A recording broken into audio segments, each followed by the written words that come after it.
আসসালামু আলাইকুম রহমতুল্লাহ। গত ৭ জানুয়ারি নির্বাচন নিয়ে জামাত আনুষ্ঠানিকভাবে যা জানিয়ে দিল, চমৎকার ঘোষণা, জামাতের কঠিন বক্তব্য, অবিলম্বে নির্দলীয় নিরপেক্ষ কেয়ারটেকার সরকার অধীনে নির্বাচনের নতুন তারিখ ঘোষণা করার আহ্বান। অধ্যাপক মুজিবুর রহমান, জামাত ইসলামীর কেন্দ্রীয় মজলিস শুরার এক বৈঠক অনুষ্ঠিত হয়েছে এবং সেই বৈঠকে অধ্যাপক মুজিবুর রহমান ভারপ্রাপ্ত আমির জামাতের এবং সাবেক এমপি যে বক্তব্য দিয়েছেন সেটা ঐতিহাসিক বক্তব্য। ৭ জানুয়ারির দামি নির্বাচন নিয়ে জামাত ইসলামীর আনুষ্ঠানিক বক্তব্য হিসেবেও সেই বক্তব্যকে অথবা সেই বক্তব্যকে চিহ্নিত করা যায়। যদিও বিবৃতি দিয়েও জামাত ইসলামী অথবা ভিডিও বক্তব্য দিয়ে আগেও জামাত আনুষ্ঠানিক বক্তব্য দিয়েছে। জামাতের মজলিস শুরার আনুষ্ঠানিক বক্তব্য, এটার আলাদা তাৎপর্য রয়েছে এবং এই বক্তব্য আরও কঠোর এবং নতুন দাবি সমাধান সহ জামাত এখানে উপস্থাপন করেছে। বাংলাদেশ জামাত ইসলামীর কেন্দ্রীয় মজলিস শুরার এক বৈঠক 20 জানুয়ারি, কয়েকদিন পরে আমরা বিশ্লেষণ করছি, সংগঠনের ভারপ্রাপ্ত আমির ও সাবেক এমপি অধ্যাপক মুজিবুর রহমানের সভাপতিত্বে অনুষ্ঠিত হয়।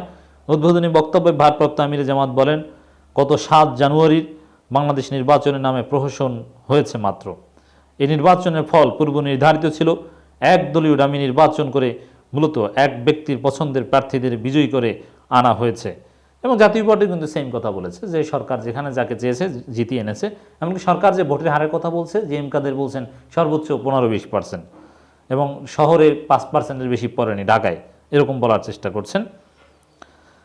দেশবাসীর পাশাপাশি আমরা বাংলাদেশ জামাত ইসলামীর পক্ষ থেকে ইতিপূর্বে দ্বাদশ জাতীয় সংসদ নির্বাচন প্রত্যাখ্যান করেছি এবং জামাতের আহ্বানে জনগণ সারা দিয়ে কিন্তু ভোট বর্জন করেছে। অধ্যাপক মুজিবুর রহমান আরও বলেন, গত 15 বছর যাবৎ এই সরকার জনগণের ভোটাধিকার হরণ করে স্বৈরাচার কায়েম করেছে। এই সরকারের প্রতি জনগণের কোনো আস্থা নেই। বর্তমান সরকার অবৈধ, জনগণ এই সরকারকে ভোট দেয়নি।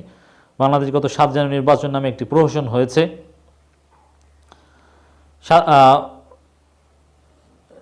7 জানুয়ারি নির্বাচনে ভোট প্রদান হার সম্পর্কে সরকার যা বলছে তা অযৌক্তিক, অগ্রহণযোগ্য। জনগণ যেখানে ভোটেই দিতে যায়নি সেখানে সরকারের ব্যক্ত করা ভোটের হার মোটেই বিশ্বাসযোগ্য নয়, বরং হাস্যকর। জাতিসংঘ, মার্কিন যুক্তরাষ্ট্র, যুক্তরাজ্য, আন্তর্জাতিক মহল বাংলাদেশে দ্বাদশ জাতীয় সংসদ নির্বাচন সম্পর্কে বলেছেন বাংলাদেশের নির্বাচন অবাধ ও সুষ্ঠু অংশগ্রহণমূলক হয়নি। এর মানে জামাত ইসলামী ভোটের হারকেও প্রত্যাখ্যান করেছে, ভোটের হার নিয়েও আনুষ্ঠানিক বক্তব্য দিল। ভোটের হার নিয়ে এই অবস্থানটা যৌক্তিক, কারণ ভোটের হারটাই হচ্ছে এই সরকারের নির্বাচন পরবর্তী অন্যতম জালিয়াতির প্রমাণ, যেটা প্রকার ধরা খেয়ে গিয়েছে। সিইসি ঘুমিয়ে পড়ে ঘুম থেকে উঠে আরও ভালো মতো ধরা খেয়েছে। অতএব ভোটের হার নিয়ে আরও রাজনীতি করতে হবে, আরও সমালোচনা করতে হবে, আরও সোচ্চার হতে হবে, এতে কোনো সন্দেহ নাই। বিশ্বের 6টি প্রতিষ্ঠান বাংলাদেশে 7 জানুয়ারি নির্বাচন প্রত্যাখ্যান করেছে। তারা বলেছে এই নির্বাচনে বাংলাদেশে মানুষ ভোট দিতে যায়নি এবং তাদের ইচ্ছার প্রতিফলন করেনি। ইউরোপীয় ইউনিয়ন নির্বাচনে কত ভাগ ভোট কাস্ট হয়েছে তা জানতে চেয়েছে। মানে ভোটের হার নিয়ে জামাত কঠিনভাবেই রাজনীতি করছে। ভারপ্রাপ্ত আমির জামাত বলেন, মানে আনুষ্ঠানিকভাবেই ভোটের হার নিয়ে প্রশ্ন তুলল জামাত।